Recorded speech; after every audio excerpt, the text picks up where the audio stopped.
introducción del toque, de las medidas de aislamiento social y del toque de queda, así como el tercer informe que rinde el gobierno al Congreso sobre todas las medidas y todo lo que ha hecho en relación con la etapa de emergencia. También tengo una aclaración sobre lo que se ha informado de una auditoría en el INAIPI, y hay otra alerta para los nuevos alcaldes. Ayer tratamos la alerta que hizo Waldis Taveras, hoy tenemos una alerta que hace Juan López, que fuera secretario general del Ayuntamiento de Santo Domingo Este en la gestión de Juan de los Santos.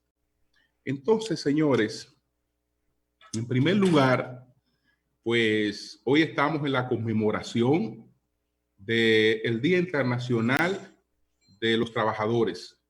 Sabemos que esta fecha tiene ancladas sus raíces en los reclamos que se hicieron en Chicago, en los Estados Unidos, por allá por el 1886, para procurar una jornada laboral de 8 horas de trabajo, 8 horas de descanso y 8 horas de ocio.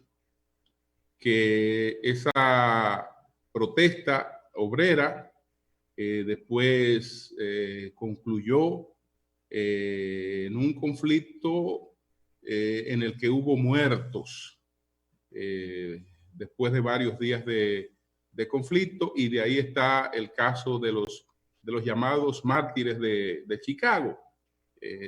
Tiempo después, entonces por allá por el año de 1889, la Segunda Internacional de los Trabajadores se reúne en París y se designa el 1 de mayo como el Día Internacional de los Trabajadores, que se conmemora en la mayoría de los países del mundo, a excepción hecha del país donde esto ocurrió, y en otros países como Canadá, y hay otros países que tienen otro día, no específicamente el 1 de mayo. Entonces, bueno, toda esta historia que arranca con este esfuerzo, con esta acción de unos trabajadores que pertenecían a una orden. Esa orden era la noble orden de los caballeros del trabajo. A esa orden pertenecían los obreros que llevaron a cabo la protesta, que organizaron la protesta.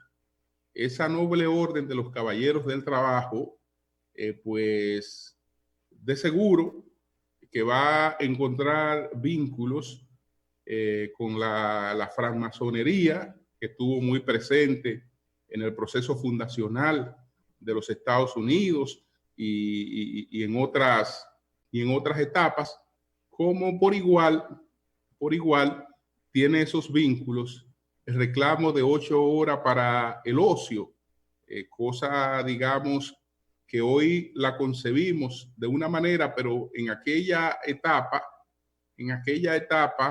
como un reclamo de los trabajadores propiamente dicho, era una cosa que todavía podía parecer fuera de época. No era fuera de época. Es que esas 8 horas también tienen que ver con los nobles caballeros del trabajo, con esa orden. Eso tiene que ver también con conceptos de la francmasonería, con conceptos de otras órdenes como la de los Rosacruz, por ejemplo, porque estamos hablando de tiempo para la introspección, de tiempo para el análisis interno, para la búsqueda de la luz, etcétera. No estamos hablando de tiempo para ir al gimnasio, de tiempo para ir a un parque. Los que necesitamos ir al gimnasio hoy somos todas aquellas generaciones que no tenemos una actividad física en la que hagamos uso de la fuerza, y entonces para cultivar cierta fortaleza tenemos que irla a fabricar a un gimnasio. Eso era más bien por ahí que iba el asunto. Pero bueno, todo esto entonces va a adquirir otro matiz, porque estamos hablando que en el siglo XIX, entonces, esto va a tener otra lectura.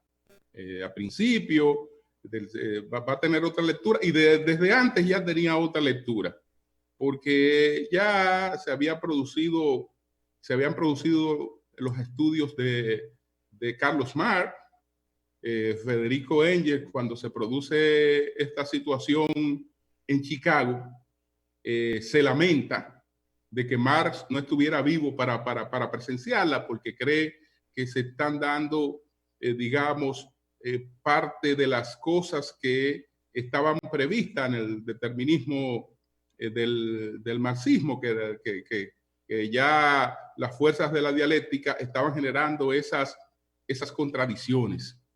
Entonces, pero ya en términos prácticos, es a principios del siglo XIX, después de, digamos, después de la primera guerra mundial, estamos hablando del principio del siglo XX, que se crea el primer Estado socialista o comunista, sobre la base del concepto marxista de usar la fortaleza de la clase trabajadora, que era una clase mayoritaria con un rol determinante, para invertir los roles en las relaciones de producción. La condición de obrero, la condición de trabajador para el concepto marxista, y es el concepto que realmente terminó impregnando a todas las ciencias sociales, está dada por el lugar que ocupa una persona en las relaciones de producción. No todo el que es empleado es un trabajador. No todo el que es empleado es un trabajador. Con el tiempo, todos los conceptos se han confundido. Hoy vemos, por ejemplo, uno de nuestros periódicos que con motivo del día publica unas felicitaciones, y entonces ahí aparecen médicos, aparecen abogados, aparecen ingenieros, aparece todo el que hace algo reconocido como trabajador, entendiendo que la fecha nos conmemora absolutamente a todos. La verdad que el origen de la fecha está relacionado con la clase obrera, y aquella clase obrera era la que en el proceso de producción vendía su fuerza de trabajo. La venta de esa fuerza de trabajo generaba una plusvalía, y eso era lo que le daba esa condición. Los que tenían entonces los bienes de producción y se beneficiaban de esa plusvalía eran los burgueses, o los propietarios o los patronos, y los otros eran los trabajadores. Resulta que hay muchas actividades que emplean gente, pero no son actividades que generan plusvalía. Por ejemplo, un empleado doméstico no es un obrero, no está en una actividad que genera plusvalía. En muchas actividades de servicio que no generan plusvalía. Por lo tanto, en el concepto sociológico como tal, no son obreros. Pero bueno, el caso es que se crea esta utopía de que puede surgir un mundo que esté dominado por la clase obrera, que era la clase mayoritaria, que era la clase que tenía un rol fundamental en los procesos de producción, y que ese mundo iba a hacerse universal. eso iba a hacerse universal y que eso iba a sustituir aquel régimen de explotación del hombre por el hombre, etcétera, etcétera, etcétera. Ya sabemos que esa utopía fracasó totalmente. Entonces, ¿qué vamos a seguir teniendo con el paso del tiempo? ¿Qué tenemos hoy y cuál es la preocupación fundamental del día de hoy? Yo podría venir aquí con la misma demagogia que nos ha caracterizado a todos los años, hablando de los derechos de la clase trabajadora, hablando de la necesidad de que a esa clase se le dé cada vez mejor trato, que se le busquen mejores reivindicaciones, etcétera, etcétera, pero eso es ya un discurso que cae bien, pero que no está a tono con la realidad. Y yo creo que es mejor hablarle a la gente en función de la realidad para que nos preparemos para lo que nos espera. Es decir, estamos en una etapa en la que el aporte físico en el trabajo se ha hecho irrelevante. Se ha hecho irrelevante y estamos en una etapa en la que ya no solo el aporte físico, sino en cierta medida también el aporte intelectual se va haciendo irrelevante, porque ya no solo se trata de la sustitución de la mano de obra que podía realizarse desde el punto de vista físico. Con la inteligencia artificial, entonces estamos viendo que ya hay un desplazamiento a todos los niveles. Que mientras en la República Dominicana, si hoy se estuvieran desarrollando mítines, todos los mítines estuvieran hablando de los derechos de los trabajadores y de las cosas que hay que lograr para los trabajadores en el futuro inmediato, pero en el mundo de lo que se está hablando es de la realidad. Y la realidad es que con la disrupción tecnológica tenemos un mundo en el que vamos hacia la desocupación. Aquel reclamo de 8 horas de ocio que hacían de manera muy especial la noble orden de los caballeros del trabajo, que fue la que organizó esa huelga de Chicago, hoy es un reclamo, digamos, innecesario, totalmente innecesario, porque lo que tienen las economías desarrolladas y lo que van a tener cada día más es tiempo de ocio para la gente. Ya hay hasta algunos ensayos de cómo pudiera ser la vida futura. Está, por ejemplo, el ensayo de los judíos ortodoxos. Los judíos ortodoxos, pues, no trabajan. Las mujeres desarrollan actividad, pero los hombres no trabajan. Se dedican solamente, pues, a la actividad espiritual, a la actividad religiosa. Y como viven con cierta austeridad, con realmente un nivel de ingreso básico, ellos pueden subsistir sin problema. Entonces, el mundo, lo que se plantea en lo adelante es cómo vamos a ocupar de manera útil a muchas personas que ya no la necesitamos. Imagínense que en Estados Unidos se produjera hoy una huelga de los trabajadores. No para ningún tipo de industria importante, porque ya los trabajos ni siquiera están allá. Ni siquiera están allá. Entonces, pero donde están ahora, después tampoco estarán. Después tampoco estarán, porque ni los robots, ni los algoritmos, ni la inteligencia artificial hará huelga. No hará ningún tipo de huelga y puede hacer todo lo que se está haciendo hoy con el aporte físico. Incluso en la propia República Dominicana, desde hace tiempo estamos observando un cambio. Aquí no hay ninguna empresa importante que le llame trabajador hoy a sus trabajadores. Ese concepto hace tiempo que varió. Cuando estamos hablando de las empresas ya la visión que tienen de las personas que desempeñan distintas funciones a distintos niveles es que esas personas colaboran con el proceso de de producción colaboran, son colaboradores de la empresa, ya no trabajadores. Ya no trabajadores, ese concepto murió. ¿Por qué? Porque la persona que repite, que hace lo mismo, no es la necesaria hoy en día, sino que tiene que ser una gente con la capacidad de resolver problemas, con la capacidad de enfrentar situaciones, de aportar en la medida de su posible. Entonces ya no puede ser una persona descontenta que esté cumpliendo con un horario, sino que tiene que ser una persona que tenga grado de identidad con lo que está realizando, con lo que está llevando a cabo. Entonces, el llamado es que nos dejemos de tonterías y que pensemos hablar y que el propio liderazgo político sea más responsable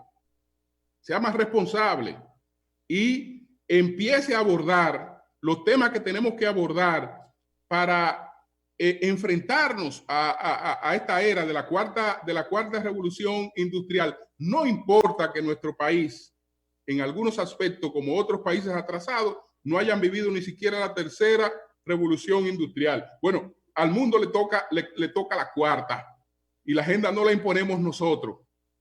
La agenda no la imponemos nosotros. La imponen quienes manejan la fuerza productiva en el mundo y esa es la tendencia. Es decir, la tendencia es a que hoy hay un aporte que no es el principal, no es el fundamental en el trabajo del hombre, no es fundamental la parte física, la parte que aporta el ser humano como tal.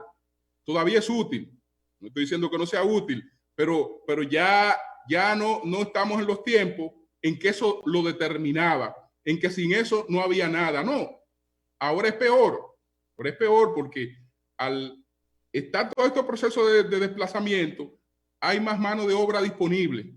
Y lo que no hacen 10 o 100 que van a una huelga, aparecen millones inmediatamente que están en disposición de hacerlo y entonces la huelga carece de sentido. Carece de sentido. Entonces, preparémonos para eso que nos espera. Se acabó en el mundo el trabajo tal y como lo conocemos. Tal y como lo conocemos, que acumulaba prestaciones, que hacía una serie de cosas. Eso se acabó. Nosotros estamos viviendo la última etapa de esa historia. Y por eso me apena que aquí seamos tan irresponsables, que hayan líderes políticos que tengan la cachaza de proponer que enfrentemos una crisis como la que estamos viviendo, cogiendo los propios ahorros de los trabajadores para que ellos se coman sus ahorros, para que ellos pues disuelvan sus ahorros y ni siquiera tengan derecho en el futuro a una pensión digna, que es lo único que todavía podemos tener derecho. No, vamos a pregonar una mente de pobre. Vamos a decirle al pobre que tiene unos chelitos guardados ahí, que si lo coge, pues puede vivir mejor. No es verdad que va a vivir mejor. Todos nosotros que somos de pueblo, nosotros conocemos muchos amigos nuestros que sus padres tenían tierra. Es decir, que ellos hoy pudieran vivir más o menos en función de propiedades que tenían. Cuando usted va a esos pueblos, la gente de ahí, porque todavía tiene familiares ahí, pero no le queda un pedacito ni siquiera para ser enterrado, porque la gente coge lo poco que tiene, sale de eso para resolver necesidades inmediatas y después se queda absolutamente sin nada.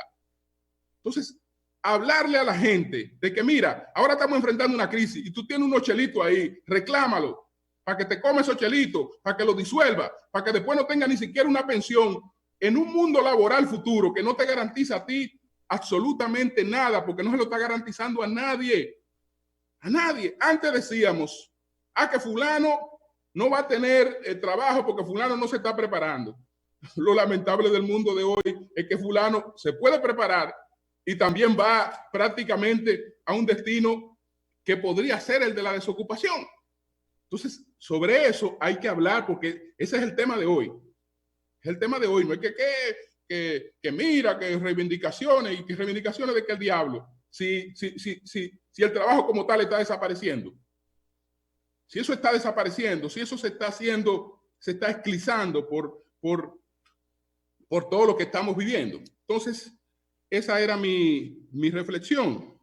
Por otra parte, Por otra parte, entonces, miren, ayer dos cosas. El anuncio de la extensión hasta el día 17 de las medidas de cuarentena y del toque de queda. Eso está acompañado también de la entrega del tercer informe que ha enviado el gobierno al Congreso sobre los manejos que ha tenido en todos los procesos de esta emergencia. Como debe ser, el gobierno tiene que rendir cuentas, ha rendido cuentas. Y ahora no solo lo ha hecho ante el Congreso, sino que ese mismo informe lo ha enviado a la ONU, lo ha enviado a la OEA y lo ha enviado, por ejemplo, a otras instancias. Ha enviado ese informe. Es el tercero porque ya se envió un informe el día 1 de abril. Se envió otro informe el día 15 y ahora el del 30 de abril es el tercer informe que envía el gobierno. Si todo el que quiera ver lo que se ha hecho, cuestionar lo que fuere, va al informe y ahí puede hacer sus cuestionamientos.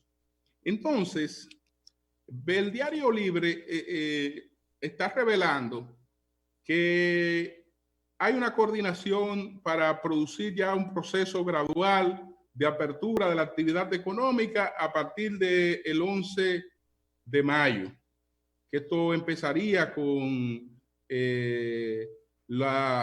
los vendedores de vehículos, las tiendas de repuestos, otras actividades, tal vez estarían las ferreterías, tal vez hay un plan gradual. Yo no dudo, aunque oficialmente ya en una primera oportunidad el ministro de Economía, Planificación y Desarrollo dijo que él no había difundido ese informe de manera oficial, pero yo no dudo que esto sea así.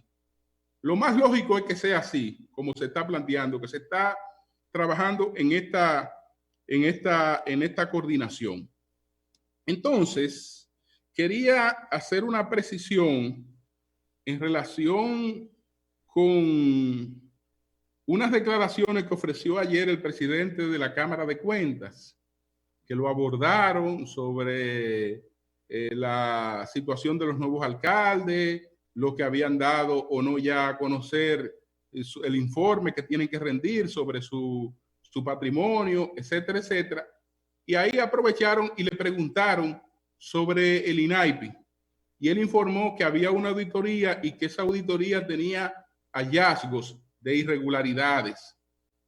Bueno, la verdad es que ahí hay un lapsus que espero que no sea intencional, porque el presidente de la Cámara de Cuentas no es hombre de eso, pero hay un lapsus del presidente de la Cámara de Cuentas, porque evidentemente que los periodistas le estaban preguntando a él por los escándalos y la situación actual, y le estaban preguntando por situaciones que tienen que ver con la gestión que fue sustituida en el INAIPI, y a esa gestión no se le ha practicado auditoría.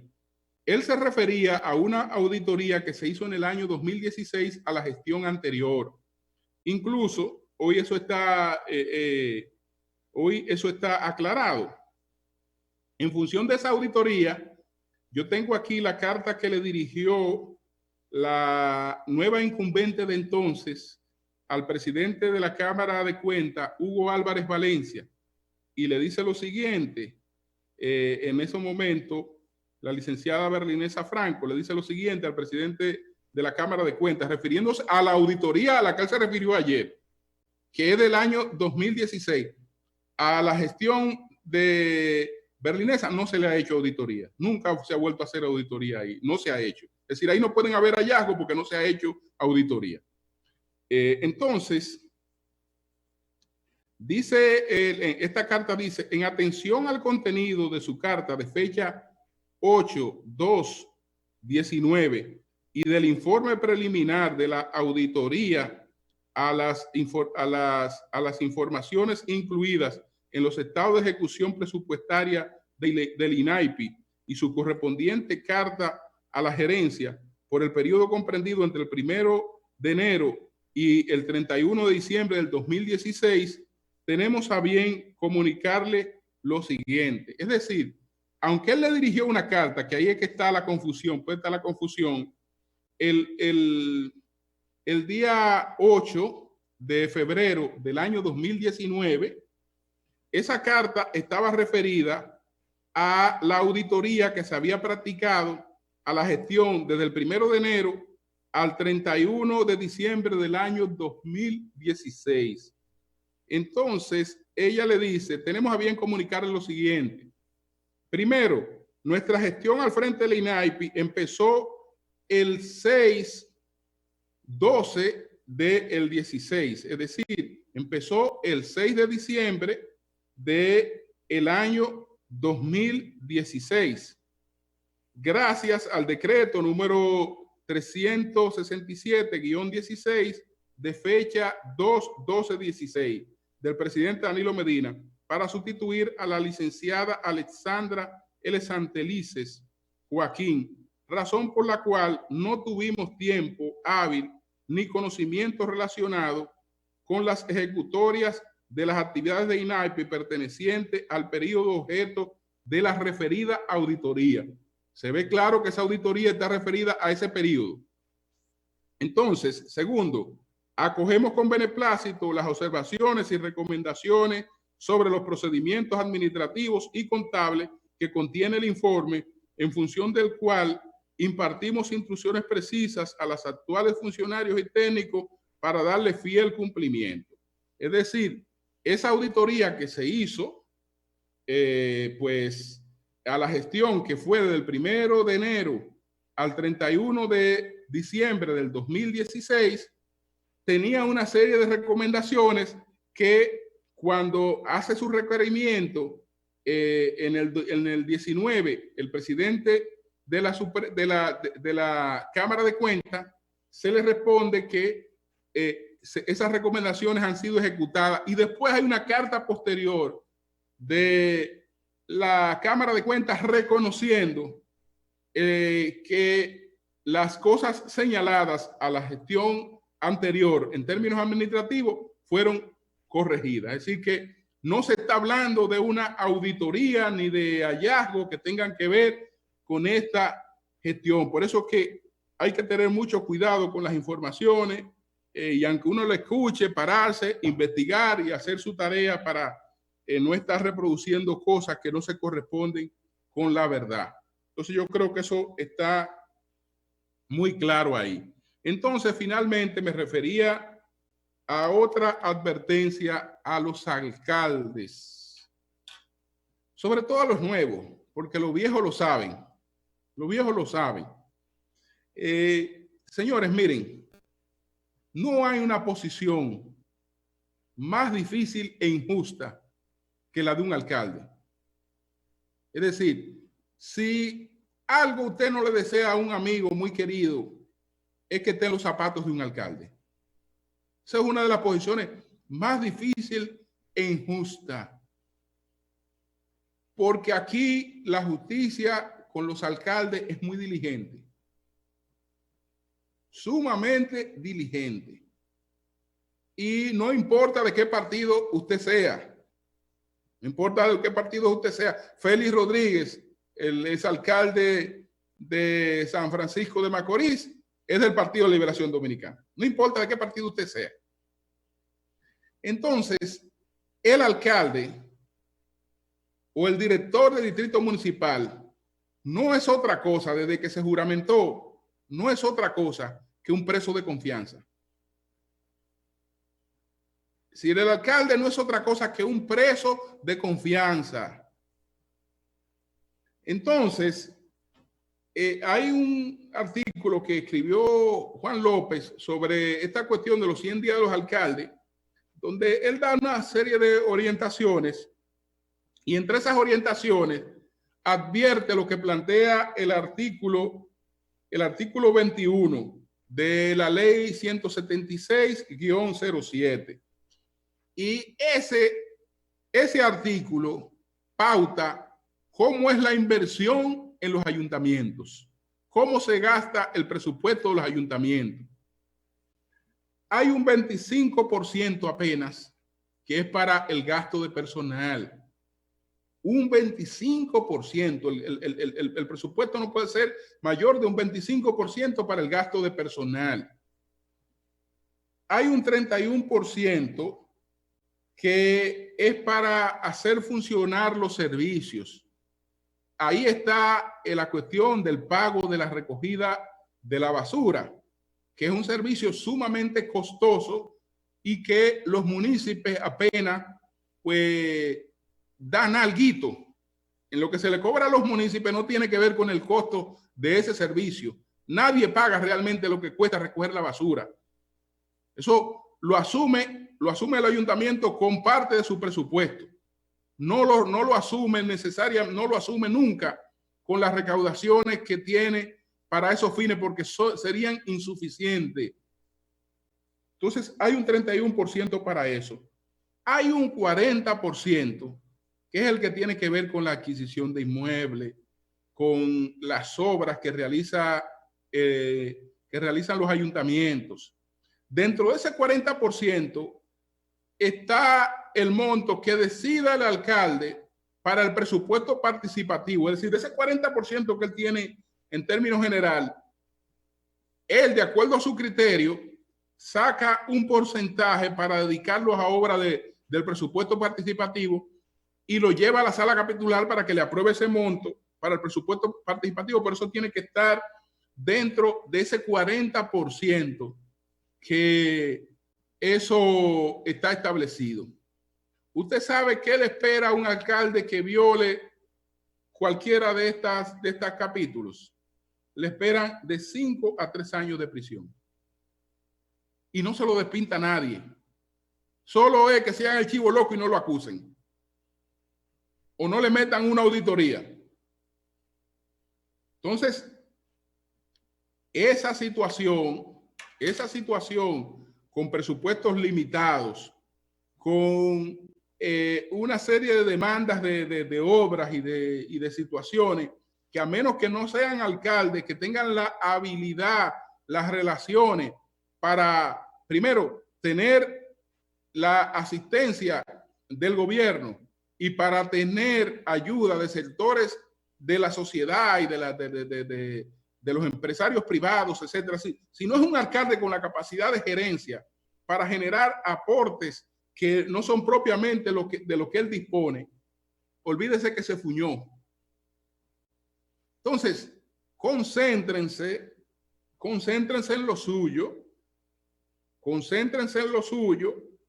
en este periodo de los 100 días, teniendo pendiente que la situación pues es sumamente difícil para manejarse con una alcaldía que tiene más necesidades que otra cosa. Eso de que un alcalde recibió tal déficit, que recibió tal déficit.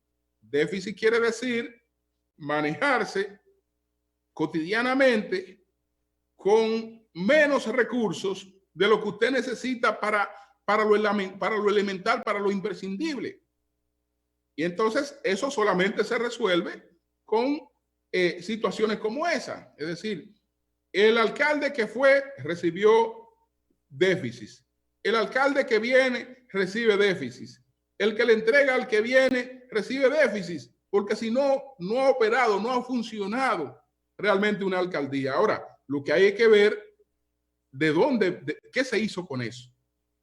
¿Dónde está lo que se hizo con eso, que ya es otra cosa? Así es que vamos a una pausa, retornamos en breve con otros comentarios. Cambio y fuera.